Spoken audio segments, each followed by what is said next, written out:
안녕하세요. 최윤근 손해사정사입니다. 이번 시간에는 가장 많은 질문이 들어오는 내용에 대해서 한번 살펴보겠습니다.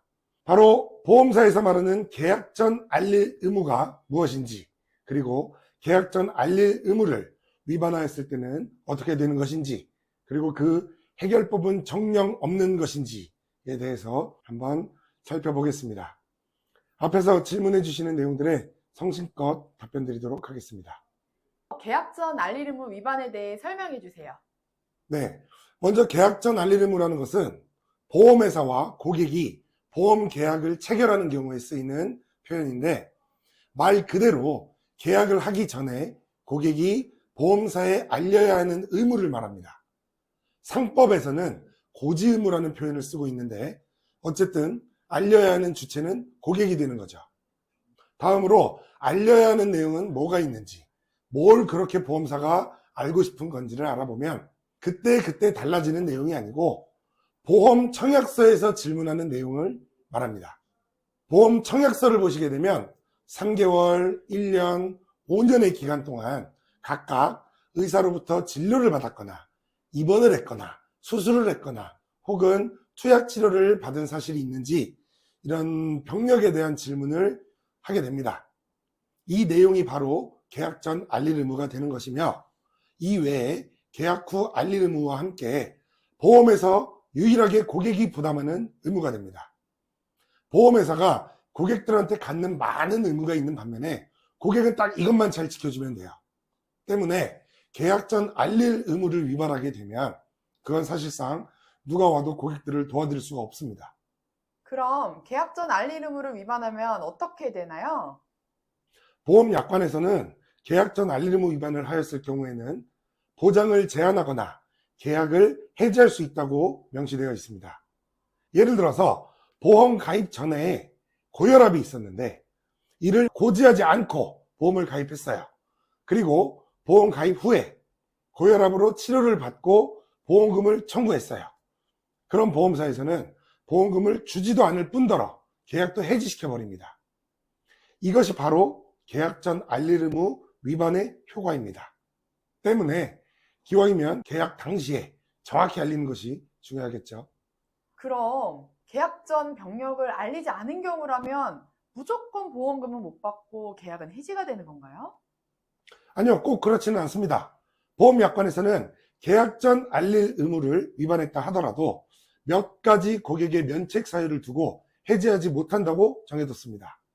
살펴보면 회사의 과실로 인해 그 사실을 알지 못하였을 때, 예를 들어서 환자는 충분히 알릴 의무를 이행했는데 회사가 계약 검토를 하면서 누락을 시켜버린 거예요. 하지만 그건 환자의 잘못이 아니라 회사의 잘못인 거죠. 이런 경우라면 환자에게 책임을 묻지 않겠다는 의미가 됩니다. 그리고 다음으로 보험 설계사가 계약자에게 고지할 기회를 주지 않았거나 고지하는 것을 방해한 경우가 있습니다. 고객은 사실대로 알리고자 했는데 알리면 보험 가입이 안 될 것 같은 거예요. 그러니까 이제 설계사가 말하죠. 어떻게든 보험을 가입을 시키고 싶으니까 그냥 아무것도 없었다고 해. 그래야 보험이 가입되거든 하면서 고지를 하지 않은 채로 보험을 가입한 경우에도 고객에게 책임을 묻지 않는다고 되어 있는데, 사실 이건 참 입증하기가 어려워요. 막상 문제가 터지면 설계사들은 아니 난 처음 듣는데 하는 경우들이 있거든요. 그 자리에서 녹취를 하지 않는 이상 입증이 사실은 쉽지가 않죠. 그 외에도 몇 가지 고객의 면책 사유가 있기는 한데 제일 중요한 것이 바로 제척기간입니다. 제척기간이라는 것은 법적으로 권리를 행사할 수 있는 기간, 이것을 말합니다. 보험으로 치자면 보험회사가 고객의 보험을 해지할 수 있는 그 기간을 말합니다. 보험약관에서는 보험금 지급 사유가 발생하지 아니하고 계약한 날로부터 2년이 지났을 때라고 제척기간을 2년으로 두고 있어요.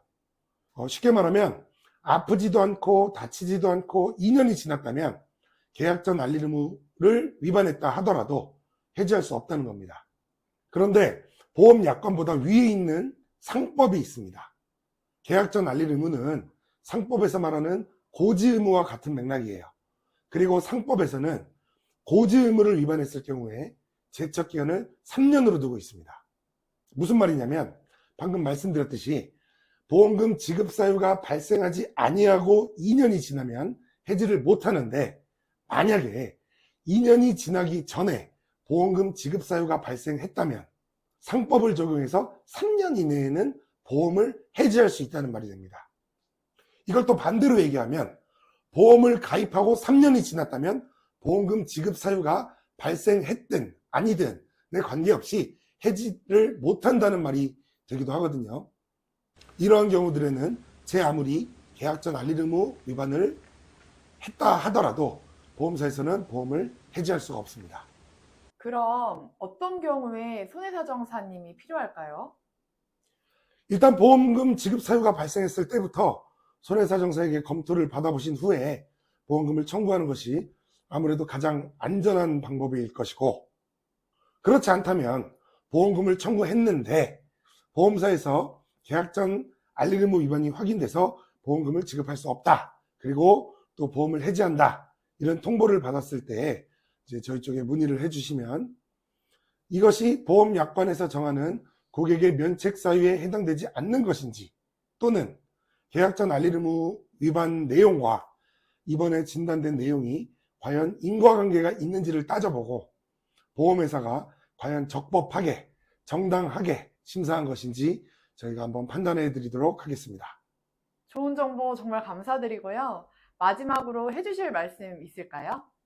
어쨌든 보험회사는 기업입니다. 그리고 기업의 최대 가치는 이윤을 추구하는 것이에요. 보험금이 지급된다는 건 곧 기업의 가치와는 상반되는 결과가 된다는 것이죠. 물론 보험 사기도 있고 부당한 보험금을 편취하려는 세력들에게는 보험금이 지급돼서는 결코 안 되겠지만, 분명 선의의 피해자도 발생하고 있다는 사실, 그럼에도 불구하고 이 영상을 보신 분들에게만큼은 그런 일을 겪지 않으시길 바라면서 다음번에는 더 알찬 내용으로 찾아오도록 하겠습니다. 감사합니다.